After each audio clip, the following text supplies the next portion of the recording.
What do you think is it about this case, or JonBenet, that we are unable to let it go? Something that I can't seem to get over is the note. All roads lead back to the note for me. Hey y'all, welcome back to Ramblin' Mama. I'm Lisa. Thank you so much for your patience in me getting out this last episode of the JonBenet series. I hope the sound is okay. It's a really windy day, and in this house, it tends to sound a little bit like a chainsaw when it's windy. I don't know why. Quick disclaimer, I am not an expert. This is just based on my own research and the research of Molly Robichaux. Thank you again, Molly, for all your hard work. Please keep it classy in the comments. Chances are the perpetrator of this crime is not lurking there, so you're talking to some innocent internet stranger. Here's the layout of today's video. First, I'm gonna go over some corrections that I need to make from my prior videos. Secondly, I'm going to take a look at some more intruder suspects based on suggestions from you all. Then I'm going to take a look at some thoughts that I had from Detective Steve Thomas's book. I know he's a polarizing figure, but of the books out there, it was the highest rated one, so I went with it. Lastly, we're going to take a look at some issues with the DNA and where the case stands today. And at the very end, I'll give you my thoughts if you're interested in checking that out. Before we dive in, I just want to say thank you all for your support. And if you're new here, please consider subscribing. I really appreciate it. Without any further ado, let's get into it. I'm so sorry I misspoke during the first video. I said JonBenet was born on August 5th, 1990, and she was actually born on August 6th. And then I alluded to, I believe it was during the ransom note, that the writer had insider knowledge that John was from Atlanta. So he wasn't from Atlanta. John moved around a lot. Atlanta was significant to the Ramseys though, and that they spent a lot of time there. It's ultimately where JonBenet ended up being buried. And it's actually where he and Patsy met. He isn't from Atlanta. He's from Nebraska, like I stated in the beginning of that video.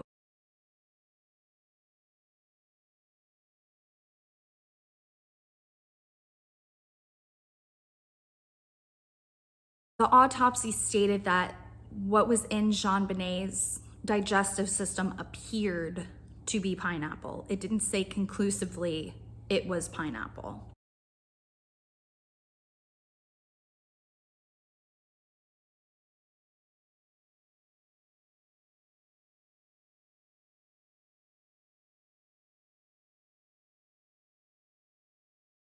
And the last thing isn't a correction, but I found this 3D model of the home interior, which I thought was so interesting. So I'm gonna put in some clips of that right here. So looking at the front of the house, we see this is the front door.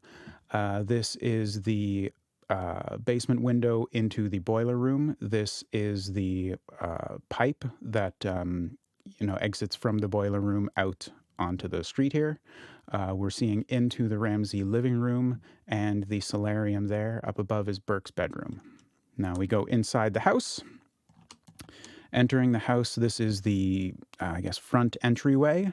There's a wallpapered area here. This is the door to the mail slot. Then we have stairs going upstairs. There's a grandfather clock and a rug. None of the rugs can be considered representative of the actual design, just the placement and size.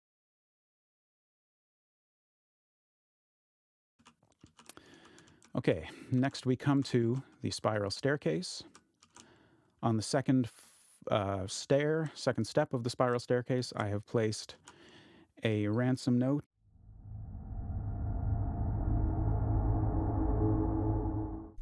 So, as many of you are probably well aware, there was so much tension in this case between the Ramseys, who had the DA office support, and the Boulder Police Department.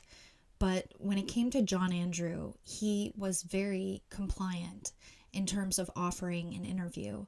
He and his sister Melinda were very forthcoming and agreed to meet with police. But John and Patsy were known to have a lot of requirements when it came to the Ramseys' interaction with the Boulder police. So I think this is why John Andrew met with the police at the Boulder Justice Center instead of at the police station. When JonBenet was murdered, John Andrew told the police that he was in Atlanta, but one of John and Patsy's neighbors reported seeing him on Christmas Day, so the detectives had to investigate John Andrew's alibi. The detectives eventually determined that John was, in fact, in Georgia. He had attended a church service with his mother and a friend in Atlanta on Christmas Eve. John Andrew was also placed at his mother's house by witnesses around 1 a.m. Detectives asked John Andrew to write out his feelings during the interview, and I can't believe how many of these sentiments of his that I found myself agreeing with. He wrote, "I believe it was someone who knew my family and how we lived day to day. Why would they leave a ransom note on the back stairs rather than the front?" He said that he didn't think a small foreign faction was responsible for the death of his sister. He didn't believe that the crime was motivated by money at all. He stated that even he could pay the meager $118,000. John Ramsey's net worth at the time, I believe, was around $6 million. According to John Andrew, the kidnappers were probably uneducated amateurs at kidnapping and had seen the movie Ransom, which you'll remember I mentioned in the first episode. He also described Patsy as flashy and thought it might have been someone close to her who killed JonBenet. John Andrew gave a sample of blood for DNA analysis during his interview. About 2.5 months after the investigation began, Boulder police cleared John Ramsey's older children of any involvement in JonBenet's murder. John Andrew's DNA didn't match the suspects found at the crime scene.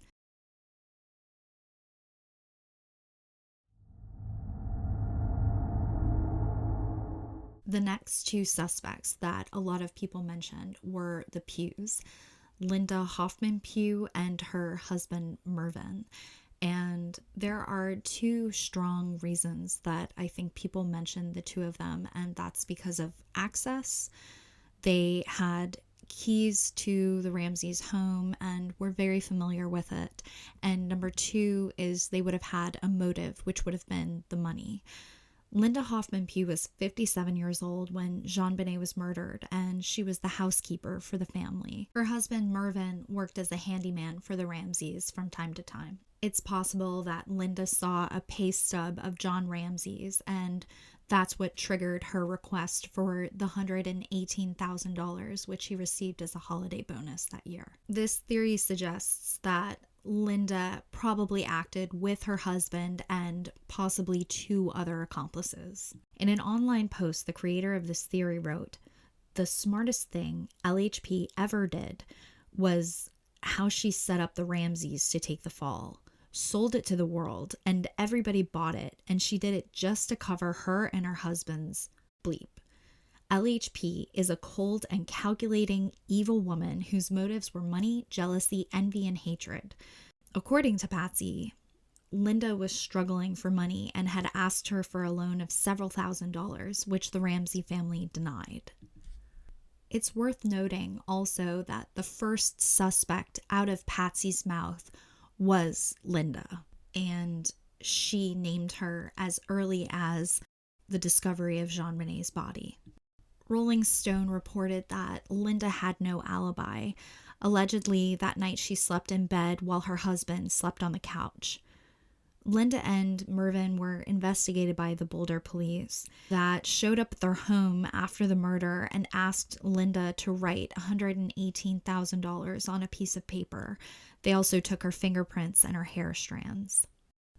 Some exculpatory evidence for Linda is Patsy and John, despite Patsy having named Linda first, they vouched for Linda's character. According to court documents, the Ramsey family said they never believed that Linda would hurt their daughter, even if she had kidnapped her. The FBI profile that they had on JonBenet's murderer was not a match to Linda. And further, Linda was very cooperative with the authorities, and her testimony to the grand jury was apparently very convincing. According to Rolling Stone, she testified for 8 hours before the grand jury. One statement Linda made against Patsy was that she said, quote, "I think she had multiple personalities. She'd be in a good mood and then she'd be cranky. She got into arguments with JonBenet about wearing a dress or about a friend coming over. I had never seen Patsy so upset." Some interesting things to note about Linda's husband, Mervyn.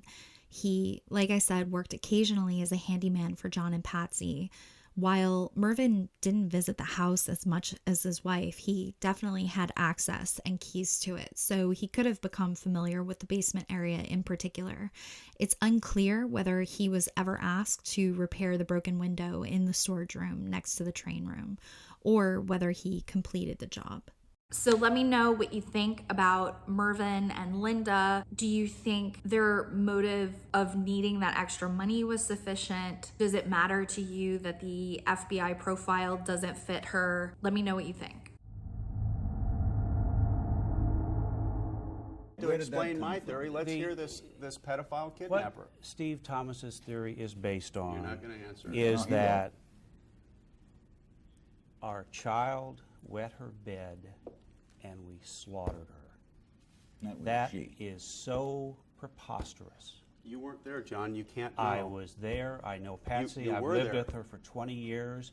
I know that she loved that child more than anything in the world. I would have given my life for JonBenet. Patsy would have given her life for JonBenet, and I'm sorry we weren't able to. Are you saying that if it were Patsy, you would never have covered up? Absolutely not. No. Not So in a New York minute. So you never doubted No. your wife, No. ever? No. Not for a second? There is sufficient evidence to a trained eye that an intruder came into our home. The forensic evidence supports. And he came with the idea of what? I don't know for sure. Well, kidnapping? We speculate. One of the world's leading profilers, John Douglas, has said that this killer was angry with me or was very jealous of me. And this was an anger or jealousy that was acted out against Instead me. of taking out again? Now I'm going to take a look at Detective Steve Thomas's book. I know there's a lot of varying opinions about Steve Thomas. Let me know what you guys think. Do you think he's a hack? Do you think he's a hero? Do you agree with him?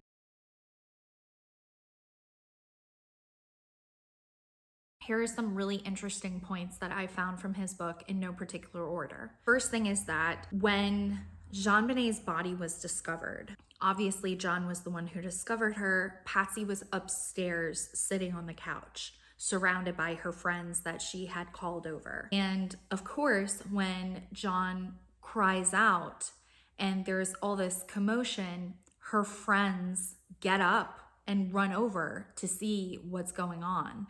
And Patsy remained on the couch. I know these things about John and Patsy's behavior can sound kind of nitpicky, but I think when you add up a cluster of behaviors, it starts to become something that I think you have to look at. Also, there was this hour where John was unaccounted for, and his behavior before and after this hour seemed different.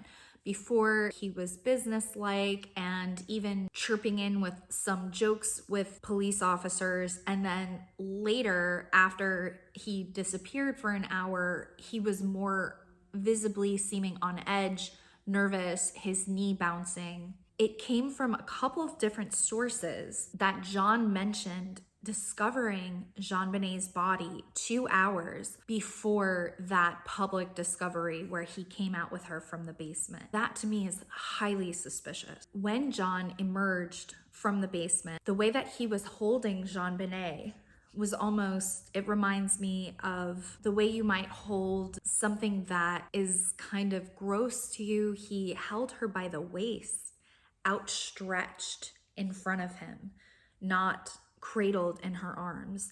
Now, granted, at this point, rigor mortis had set in. Her arms were solidly above her head, so perhaps that was too awkward for him to carry her that way, but just putting it out there, tell me what you think. So Detective Linda Arndt is an interesting character because, like I mentioned, I think in the first episode, there's that clip where she's unmistakably implicating John. I think. 1:01 p.m. Although the house had already been searched by patrolmen before she arrived, Arndt says that in order to break the building tension, she asked John Ramsey and his friend Fleet White to search the house again, top to bottom, looking for anything out of place. She says she gave them specific instructions not to touch anything. She says John Ramsey headed straight to the basement. She heard Fleet White scream for an ambulance, and then a chilling discovery. For Arndt, the pieces of the puzzle fell into place. And I see John Ramsey carrying JonBenet up the last 3 steps from the basement.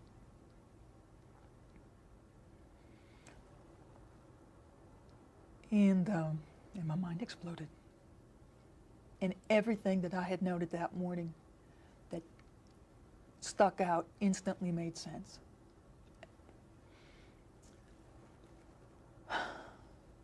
And JonBenet was clearly dead. Then she's been dead for a while. I ordered him to put JonBenet down. I knelt next to her and I leaned down to her face. And John leaned down opposite me.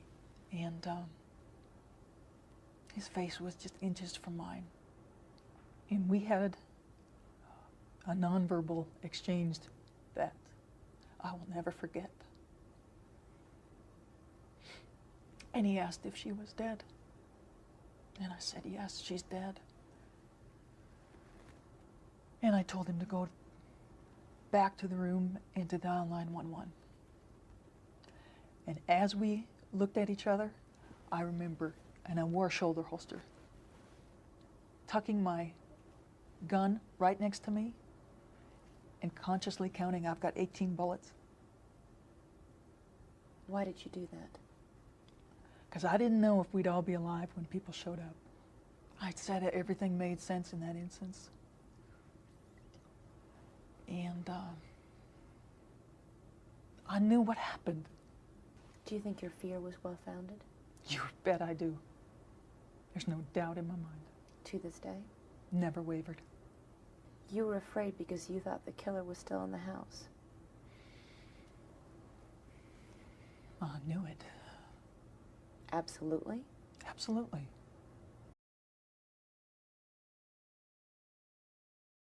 At some point, she started to really switch and did a lot of inappropriate things with the Ramseys, developing a real relationship with her. Since Linda was the only police officer present during the time of the discovery of JonBenet's body, her testimony would be critical in terms of the guilt or innocence of the Ramseys. A lot of these things that sounded like implications of guilt that Linda made early on, she would backtrack and then altogether say, oh, I have total amnesia of what happened that entire year. One of her statements early on was that she saw that when John was crying over JonBenet's body, she didn't see any tears.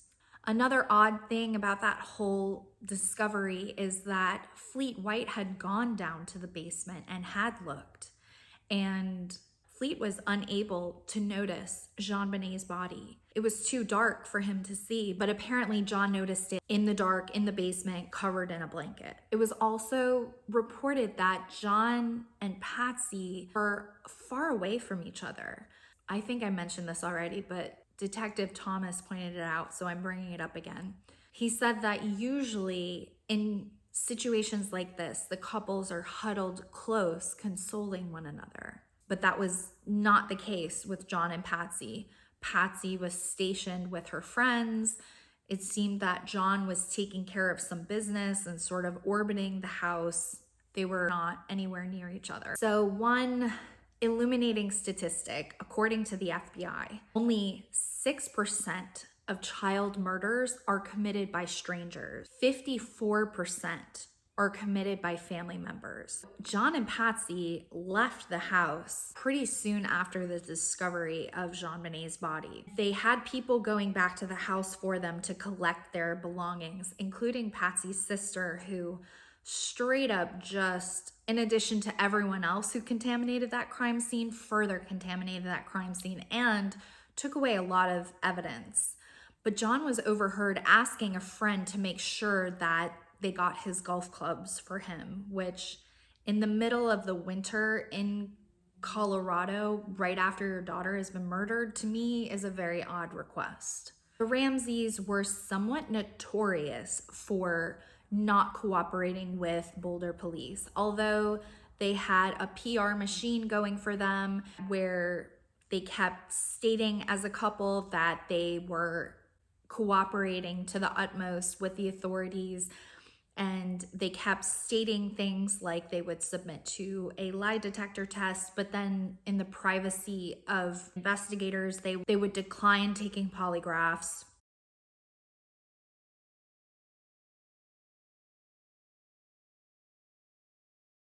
The Ramseys also demanded that they are able to see any evidence and the questions that the investigators had for them ahead of time. Now, I'm not an interrogator, but I've never heard of people having the benefit of having the questions before the interview. I thought the whole point of these interviews was for interrogators to be able to pick on perhaps incongruent behavior that they can then use to dig in more to certain questions. After the autopsy had been conducted and John sat down to talk to police with his two attorneys, he never asked about what was found in the autopsy, which, if you're completely innocent of this, of course it would be hard to hear, but don't you want to know what the cause of your child's death is? That I can't wrap my head around not inquiring about that immediately. The Ramseys also wanted to see the ransom note. They wanted to have copies of it that they could keep for themselves. Speaking of the ransom note, the CBI concluded that 24 of 26 alphabet letters had a match to Patsy's handwriting. So that is a lot. That's a 92.3% match. When Patsy was getting her fingerprints taken, unprompted by investigators at all, because it's not the questioning phase, it's simply collecting fingerprints. She said, "I didn't kill my baby." Now, there's a lot of strange things to me about this team of experts that the Ramseys hired. John Douglas, he completely contradicted his own statement in a book of his, saying that typically when parents kill the child, there's a staging. And the FBI remarked that JonBenet's scene looked like a staging.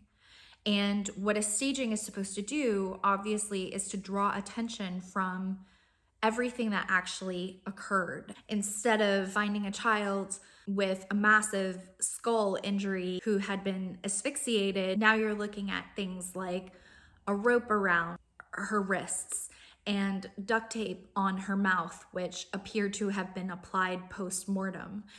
If it was staged, it begs the question, much like with the ransom note, what was the need for that? A panel of pediatric experts agreed that what was found on JonBenet's private area was indicative of repeated trauma that happened over time, not just a single incident of abuse. Steve Thomas's point of view of this is it might not have necessarily been for gratification purposes, let's say. He believed it more had to do with physical abuse that was tied to JonBenet's bedwetting. Something else that was very strange, make of it what you will, is a dictionary was collected from the residents and it was earmarked to the page pointing to the definition of incest.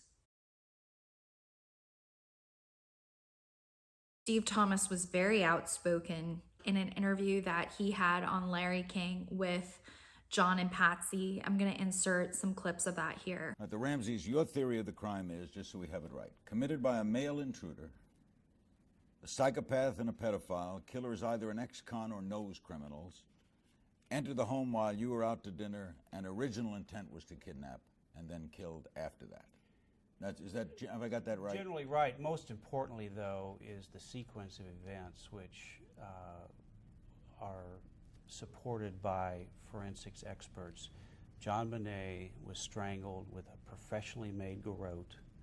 The last act this creature did to my beautiful child is strike her in the head with a vicious blow. She was either dead or near dead when that blow was administered. Now, I know detectives like to put together things, so Steve, help me. Put together what you think happened that night.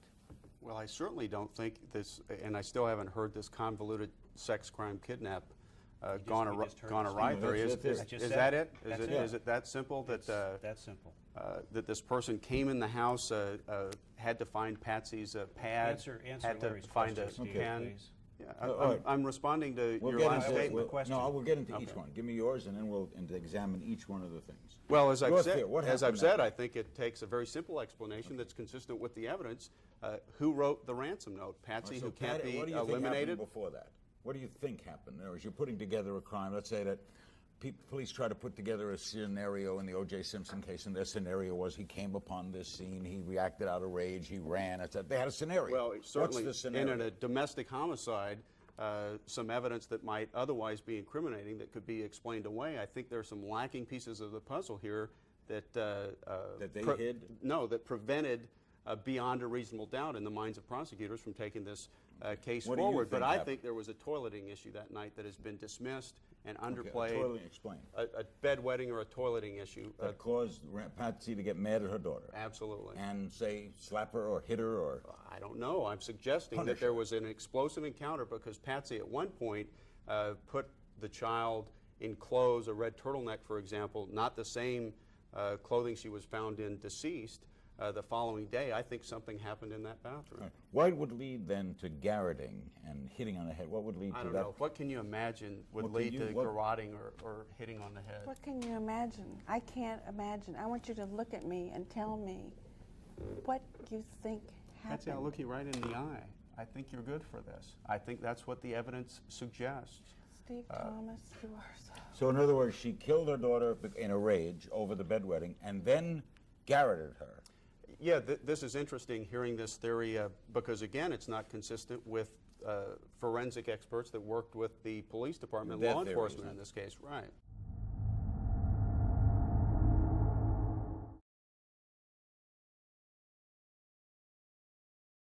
Boulder District Attorney Mary Lacey fully embraced the intruder theory. Clears her family of any involvement in her death. That just baffled my mind. Shocking fellow prosecutors. I wouldn't have done it because I don't think that's the role of the district attorney. Her successor. I was stunned. I was also appalled. And even the Colorado governor who assembled a task force to look into the case. I couldn't see any reason based on what she said for her to do so. Had never seen anything like that in the past from any other prosecutor, and just couldn't believe she chose to do that. Lacey's decision was based on DNA she said was conclusive. The experts who reviewed the DNA test data for 9 News and the Daily Camera questioned Lacey's exoneration on multiple fronts. First, the DNA profile Lacey said belonged to the killer may not be the profile of a single person. There is a reasonable chance that what has been attributed to a single individual actually represents DNA from multiple individuals that has been sort of hobbled together into a single profile. Well, it's a rather obvious point, but I mean, if you're looking for somebody who doesn't exist because it's actually several people, it's a problem. And as for the DNA on the Long Johns, heralded by Lacey as conclusive, our experts believe those 2 spots are mixtures of genetic material from more than 2 people. It looks and appears to me to be at least 3 individuals. And so that there's a mixture here that's not just a single profile. Which is precisely what Mary Lacey knew before she exonerated the Ramseys. This report, obtained by 9 News and the Daily Camera, went to Lacey's office 3 months before she cleared the family. Of the 2 spots on JonBenet's Long Johns, the report says it's likely more than 2 people contributed to the mixtures.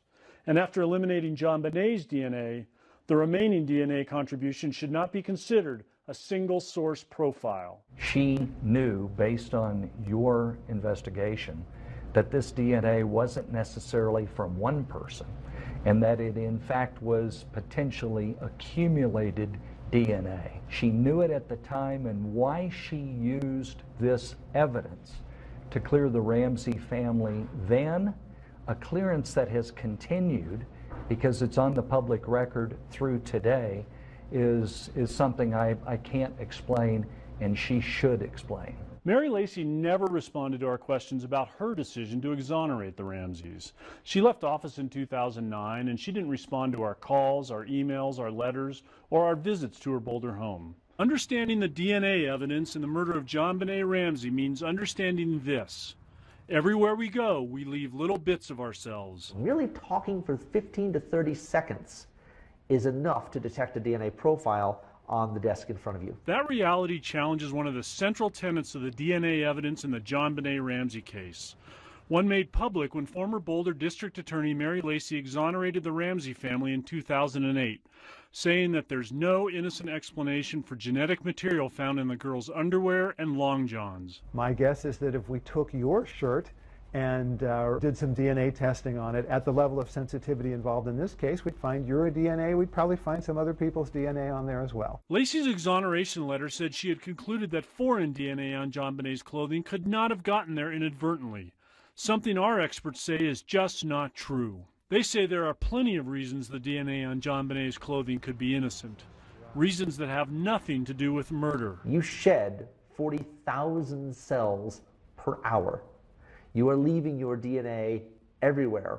When wherever you go physically, you're leaving a small part of yourself. Mary Lacy discounted that possibility when she issued her letter exonerating the Ramseys and concluding the DNA must be the killers. Just last month, Ramsey lawyer Lynn Wood used the exoneration to challenge news reports suggesting it could be a family member who killed JonBenet.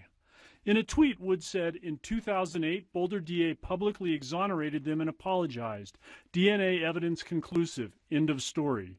And in another tweet, he said, this is a DNA case, plain and simple. No, it is not. It's clearly not. We have a question profile that is very low level in terms of the amount of DNA. The quantity of DNA is very small. The profile is extremely complex. The one thing this case is not, it is not a DNA case, pure and simple. John has been in the news a lot lately. In fact, that's what prompted me to take a deep dive into this case.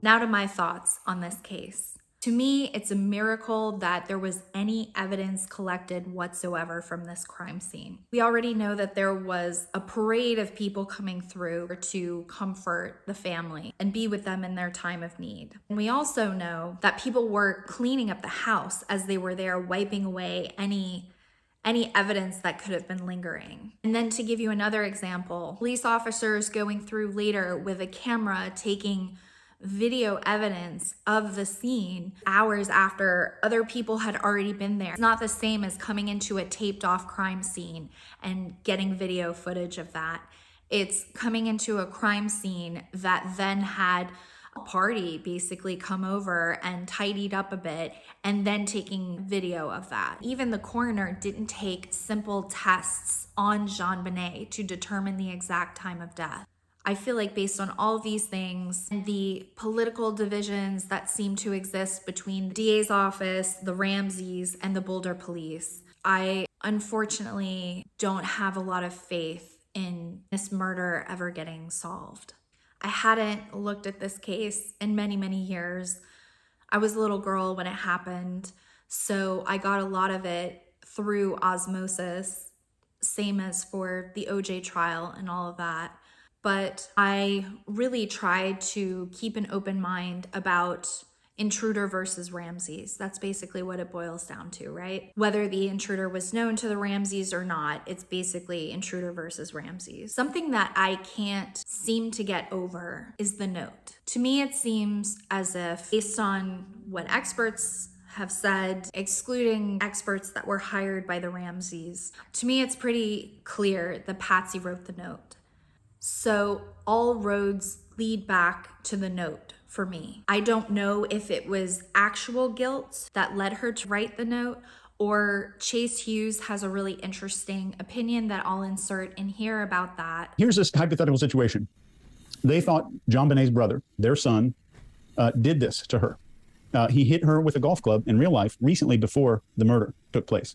To protect Ramsey, they staged the kidnapping attempt and later realized that he wasn't at fault. And I think all these years have passed, and each passing day made it more difficult to admit that anything was done to protect their son at all costs, because they may have thought he had done the act. This is hypothetical, but that one hypothetical situation makes every single anomaly in all of the behaviors, even the one we analyzed with Dr. Phil, all of the anomalies line up if that situation is placed. Just my opinion.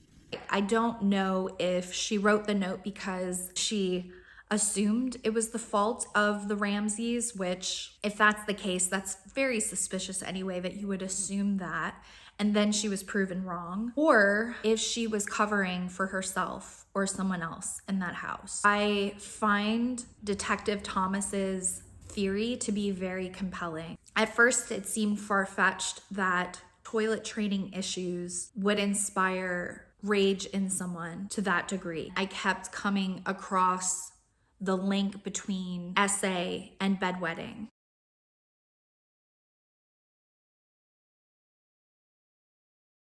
I also think the evidence of there being a history of trauma there indicates that either someone in her family or someone who had regular access to her was doing this. So there you have it. I'm sorry that I can't boil it down to something as simple as like Colonel Mustard in the library with the revolver. But I got the impression that the way that this case was handled from all parties involved, that it was almost not meant to be solved from the beginning. Speaking of which, I know that there's numerous theories about this. I'll insert that picture that I put in the post a few days ago about this. Do I think that that's actually Ghislaine in that picture? I don't know. It bears a striking resemblance for sure. I'll say that. And I will also say that I underestimated the Ramseys' reach and pull. I underestimated their wealth. First of all, I didn't realize that they were that wealthy. I didn't realize that John had a couple of planes. Like, that's a different level of wealth. Also, at least from Detective Thomas's perspective, I've never heard of potential suspects being treated like royalty, being able to demand the terms on which they were interviewed and where they were interviewed. Patsy gave a handwriting sample in the home of some official instead of coming down to the station and giving a sample. This is akin to what we've been seeing in the Murdaugh case recently, right? With the son who didn't have to go get a mugshot. He just had his photo taken, I believe, outside the courthouse. But I get red flags whenever I see people who are being investigated that are being treated differently from your average citizen. So all that to say, I don't know if they're associated with a wider network of people that were pulling for them. I certainly know that locally, they were able to either buy or curry the favor of very important people that made it so that the Ramseys could be treated exceptionally well and be able to dictate the way a lot of things went. I've never heard of regular civilians requesting evidence of a case that's in active investigation. It makes me think of all those press conferences when journalists are firing questions and it feels like every single response they give is that they're not able to provide that information at this time. I mean, just think of the Idaho murders and how frustrated the parents were that they were getting very little information from the police department, and that's because they were building an active case. They weren't able to discuss certain items of evidence, or they would compromise the case. And that meant not discussing it with the public, which included the parents. It's heartbreaking that at the center of all of this controversy and mudslinging and rumor mills is this little girl who had her entire life ahead of her, and it looked like it was going to be a bright, bright future. And yeah, let me know what you think. I know I asked you a lot of questions, but my big question is, what do you think is it about this case or JonBenet that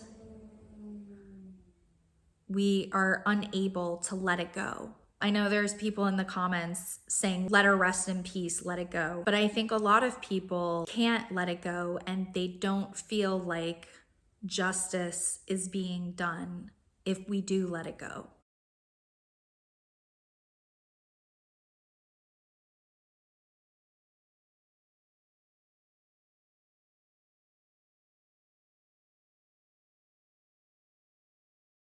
Yeah, so why does this make the public feel really bad? And I think the interviewer hits the nail on the head here. People don't understand how you are past the loss of this. That's the big problem with this. We as a public go, I wouldn't have let her go so quickly. I'd still be in loss and mourning. Why? Because she wasn't ours in the first place, but we've made her ours. She became JonBenet became really an icon of the death of innocence, a beauty that gets taken away for no apparent reason. She is almost an urban legend. She is mythology. And so the parent, I think, at this point is going, you can't have that. This is now my story. I'm going to take control of that. And we don't like that because we don't want her dead. We don't want that child dead. We want to keep that child alive. And the parent here is really killing that child for us and going, she's not even on the cover. We don't even want her on the back. This is our story now. So we don't see the value, I think, of that maneuver that the parents are doing. We may have our arguments for why it isn't valuable, but we've got to see from their point of view why it may be valuable to them. Again, Let me know where your thoughts are in that, and I'll see y'all next time.